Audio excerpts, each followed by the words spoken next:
Guys, what is up? Welcome to the Fitness Entrepreneur Show with me, Phil Graham. Today I'm going to talk about how to make serious cash in 2022 as a fitness professional. Now, what we're going to be doing is we're going to be on Instagram Live here. We're also going to be on YouTube, and I'm going to be sharing 5 key traits from our wealthiest clients. Safe to say we've helped a lot of fitness professionals hit 6 figures in their business. We have created essentially a new breed of personal trainer and coach that is doing 20, 30, 40, 50, 60, 70K plus in revenue every single month inside their fitness business. And need I add that that is not in dollars, that is in pounds sterling. So if you're from America, do the math, it's a good bit more.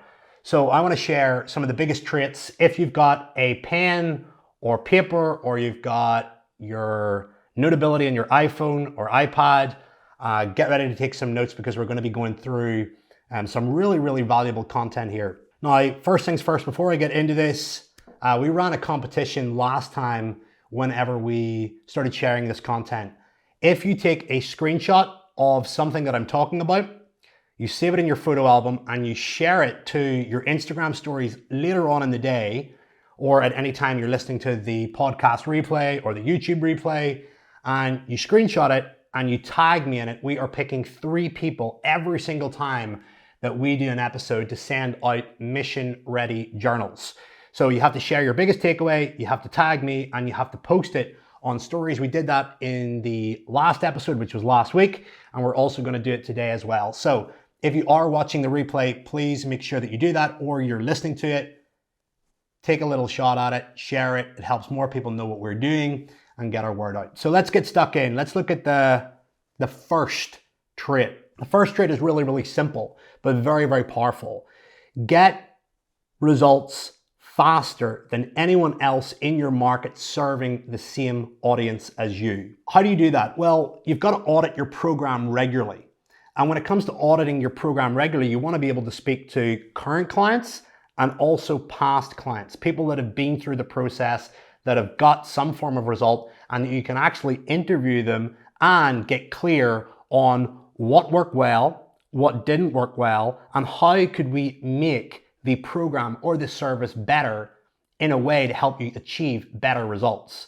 So I typically like that frame of question because it lets you understand what is working really well, and it also lets you realize what else could you put into the program, or what you could actually remove in order to reduce friction, drive implementation, and get client results. One of the big secrets about creating a really good quality program is reducing overwhelm and getting the whelm just right. You don't want to overwhelm clients. And I can remember when I first started my fitness business, whenever I had a client that would sign up to my online coaching service, that they got this massive big booklet. And I thought the more pages and the more information and the more education that I could give them, the more impressed that they were going to be with the service. The reality is it actually made it very complicated for them to get results because they had so much stuff to read through and they would never actually read through it, okay? And the problem with that is what you need to realize is that clients who, this is a really important line. So if you're listening on the live, if you're listening on YouTube, on podcasts, write this down. Clients that get a result with less effort are much more likely to refer and stay than clients who get a result and have to put in way more effort. That's a really important line that I want you to bear in mind and frame whenever you are looking at doing anything inside your program. When you're building something, when you're adding a new piece of software, etc. Is this making it easier for my client to get a result? They want to expend less energy and they want to be able to achieve their dream aspirational identity through your service. Really ask yourself right now, what needs simplified in my program? You probably already know of a couple of bottlenecks. You probably already know where there's too much information, where it's too complicated, or it's actually too complicated for you. And the problem that actually raises is when it's more complicated for you, you then develop a resistance to wanting to do the process or the system. It might be something to do with onboarding or offboarding, whatever it may be. But you develop a resistance to it, which then is carried forward into the service, into the energy behind it and everything else. So make it simple for yourself, and make it simple for the prospects. That's definitely one trait that our clients who are the most wealthiest and the most successful definitely have. They're always auditing their program, and they're always looking at where the bottlenecks are. They're always looking at where can we make this simpler? Where can we make it easier for the client to get a result? And remember that line. Clients who get a result with less effort are much happier than clients that get a result with way more effort. They're more likely to refer, and they're more likely to stay and pay. Number two, I shared this on one of our Monday briefings yesterday inside Authority Network. Somebody asked me, what is the one single word that would essentially define whether or not you would be successful or unsuccessful in business? And I shared it with our community on Monday, and it's a really, really powerful word, and that word is defiance. Defiance of the fear that you have in your mind around growing your business, defiance of the problems and challenges that come with growing a business, increased tax, increased amounts of clients, increased amounts of communication, increased amounts of client churn, and everything else that comes with growing yourself and growing your business. That includes the opinions of sometimes your parents. That includes the opinions of people that essentially aren't going to support you. And there is going to be more and more of that as you put yourself out there and as you expose yourself. So that word defiance should make a real just central theme in your ability to approach actions, approach scenarios and everything else inside your business. Defiance makes a massive difference. They refuse and they're completely disobedient when it comes to buying into fears, buying into opinions, buying into growth problems that happen. So really make sure that that is a key word in your dictionary this year. Number three, and I've shared this before, but our clients get really, really clear on not just the marching steps and the actions behind their goals, as well as the figures, the actual logistics. They get really, really clear on how the accomplishment of that goal will feel like in the future. So they actually visualize going into the future. What is it going to be like whenever I grow my client base to 200 clients? When I bring my revenue to $250,000 a year, what is that going to give me? How am I going to become a new person with that? What is that going to give me in terms of my identity? And then they integrate those emotions, those feelings into themselves. And essentially that's one of the key driving forces behind their actions on a daily basis. So make sure that if you are goal setting at the start of the year, or even every month or every week, that you integrate what is it going to feel like when I achieve these goals. And as airy-fairy as it sounds, but just visualizing what will I be doing after I achieve this? What will the look be like on my face? What will I be doing? Who will I be with? Who will I be celebrating with? What way will I be reflecting, etc.? Just integrate it. Number four, and I want to share this one really, really concisely because we can get carried away when we start talking about finance, start talking about money, is financial clarity. Financial clarity can be summed up by the confidence you have in knowing how much you're worth, how much your expenses are every single month, and essentially what money you have to your name, all right? And there's a couple of different components behind that I want to share with you. But the first thing that I really want you to ask yourself is, on a scale of 1 to 10, how confident are you with your finances? That means knowing how much you're worth, knowing how much tax you're paying, knowing your expenses, knowing what's a fixed cost, knowing what's a variable cost, essentially knowing how wealthy you are. We help a lot of clients make money. And one of the big challenges that comes with making money is people lose track of accounting for their expenses. They lose track of how much money they're making, and they don't do anything with that money. They don't invest it. They don't create systems to organize it and pocket it off and keep operating expenses on standby, keep tax on standby, and everything else. So financial clarity essentially gives you confidence. And when you've got confidence, you've got the ability to act. And when you've got the ability to act, you are able to cover more ground than somebody who doesn't have the confidence. But financial clarity, 1, keep at least 6 months of operating expenses to hand so that you've got a buffer to fall back on. And the beauty of this is that it gives you the confidence to know that you can ride through those volatile or lower months, which are going to happen. Please understand this. If you are in business, you're going to have high months, you're going to have low months, you're going to have medium months, and you want to be able to know that you've got a reserve of cash that will allow you to pay for your fixed and your variable expenses through those lull periods. Okay? And sometimes, yes, you may have big expenses that you fork out that essentially you need to grind through and operate through and navigate through carefully in order to get yourself back to a surplus inside your bank account or a rainy day fund. But understand that you generally should have a minimum of 6 months operating expenses. Some of our clients like to have a year's worth of operating expenses. It really depends on how big the business is, what you're doing, your tolerance to risk, and a handful of other things. Number 2, respect. Turnover is vanity, profit is sanity. Very famous saying, but super true.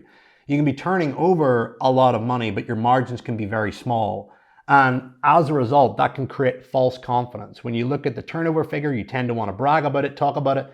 But the reality is, it's essentially what you take home, and essentially what you keep is what really matters and is essentially the biggest determining factor in your wealth. Number 3, when it comes to expenses, cut the fat, build the muscle.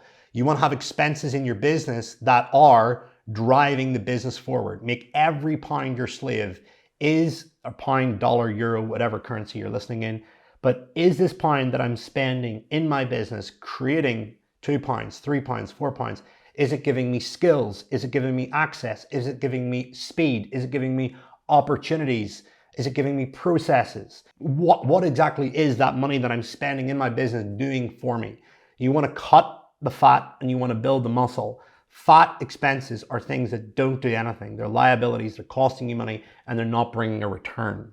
So regularly do a list of that and get clear on it and groom the expenses every 90 days or so. Working with a proactive accountant that understands your business, i.e. understands how you make money, understands your fixed expenses, understands your variable expenses, and at the same time is proactive and doing everything in their power to help you mitigate unnecessary tax and drive profitability.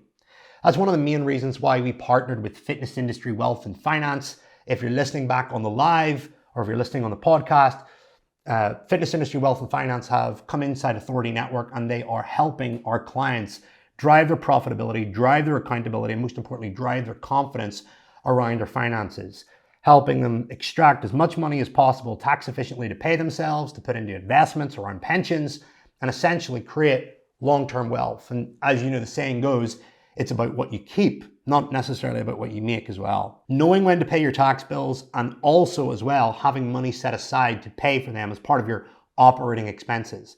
If your accountant has not given you a calendar of what you need to pay in the next 12 months or 6 months, then you're technically approaching those periods blind.